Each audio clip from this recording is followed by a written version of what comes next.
आपने भी ma'am Pune case के बारे में बात करी। हाँ। ऐसे बहुत सारे केसेस हैं जहाँ पे इस तरीके के इंसिडेंसेस होते हैं।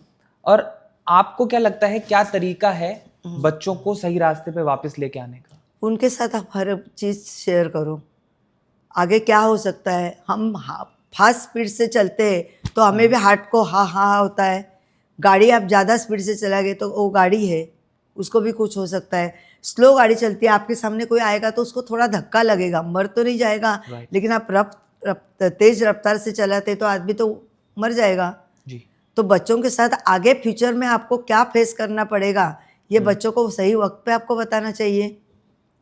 लेकिन उतना टाइम नहीं है, नहीं तो किसी काउंसलर के पास लेके जाते हैं। कभी कभी ऐसा होता है कि काउंसलर उनको नींद की गोलियां देते हैं, बच्चे जब डिप्रेशन रहता है तो और नींद में हो जाते, और जब जागते तो उनको लगता है कि नहीं मुझे दुनिया में कुछ अच्छा नहीं लगता है, फिर गोली दे दो, तो उसमें और डिप्रेशन बढ़ता जाता है। तो उनको काउंसलिंग करो, उनके साथ बातें शेयर करो, कुछ वक्त उनके लिए निकालो कि आप कुछ गलत करेंगे तो ज़िंदगी में कितने प्रॉब्लम फेस करने पड़े।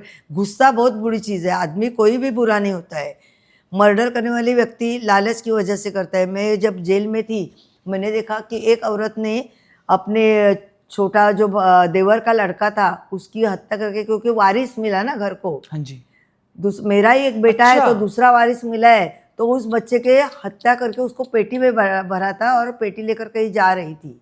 ओके। अभी वो अंदर है, लेकिन जब देखा तो लोग क्या क्या कुछ नहीं करते हैं, कुछ के खुद के स्वार्थ के लिए। लेकिन आज तू साथ इतना करने के बाद तेरे को कुछ मिला क्या, तू आज जेल में सड़ रही है।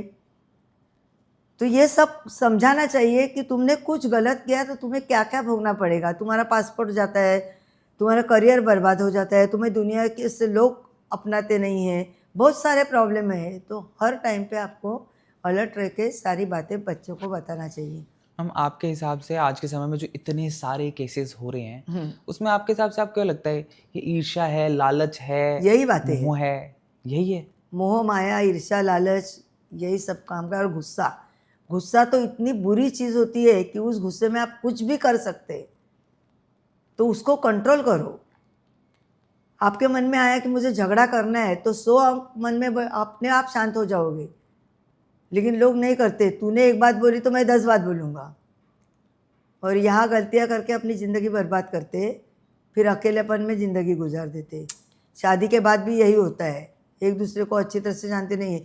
एक तो आदमी ने क्या किया कि उसको लहसुन जो रहता है वो पसंद नहीं था, उन्होंने हमारा जो ये रहता है राइस, दूसरे दिन हम फोड़नी लगाते हैं। हाँ। तो उसको मालूम नहीं था कि हस्बैंड को लहसुन, उसने वो डाला। हाँ। और उसको लहसुन का बास है, उसने वो बर्तन फेंक के उसके ऊपर मारा। क्या हुआ, झगड़ा हुआ। हाँ। अच्छी खासी औरत थी, घर से निकल गई, अभी शौक कर रहा है, उसको कोई वाइफ मिल नहीं रही है क्योंकि इसका स्वभाव ऐसा है, तो जिंदगी भर अलग ही रहेगा। मैं इस तरीके की समस्या में इंसान को क्या करना चाहिए, जिसको बहुत क्रोध आता हो, इच्छा हो, लालच हो? मेडिटेशन करो। लालच है, लालच ऐसी 5 चीज़ें शरीर में अपनी ऐसी होती है कि उससे मोह माया खुजली, आप कितना भी खुजली करो वो बढ़ती जाती है। बिल्कुल बढ़ती है। पैसा आप कितना ही कमाओ, आज मेरे पास टीवी है, गाड़ी है, मैं बोलूँगा मेरे पास वो गाड़ी नहीं है, मेरे पास फ्लाइट चाहिए खुद का, तो मैं ये कर सकती हूँ। तो ये मोह, उसको कंट्रोल करो तो ये आप कुछ कर सकते हैं। जिद्दी होना, जिद्दी एक हद तक ठीक है, लेकिन उससे बाहर मत जाओ, नहीं तो वो भी क्या है कि डिप्रेशन की वजह होते हैं।